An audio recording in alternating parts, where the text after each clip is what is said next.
Hello guys, সবাই কেমন আছো? আশা করি সবাই ভালো আছো। আজকে জন্মাষ্টমী, তাই তোমাদের সবাইকে জানাই শুভ জন্মাষ্টমী। আমাদের বাড়িতে আজকে জন্মাষ্টমী পুজো আছে ছোট্ট করে। তো দেখো আমার উমেশের জন্য আমি কী কী রেডি করেছি।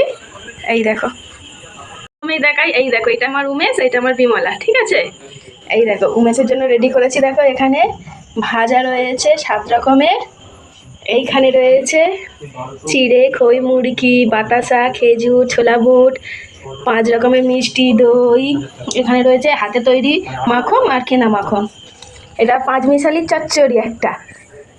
এখানে 5 রকমের ফল কাটা রয়েছে। এখানে রয়েছে লুচি, তালের বড়া, নারকেল নাড়ু। এইটা রয়েছে সুজি। এই রয়েছে পায়েস। রেডি করা হয়ে গিয়েছে, শুধু রাত্রিবেলা পুজোর অপেক্ষা। রাত্রিবেলা পুজোটা হবে। তো সবাইকে আমি ফের জানাই জন্মাষ্টমীর অনেক অনেক ভালোবাসা ও অভিনন্দন। তোমাদের সবার দিন সময় ভালো কাটুক, তোমরা সুস্থ সবলভাবে থাকো। ওকে, টাটা, গুড নাইট।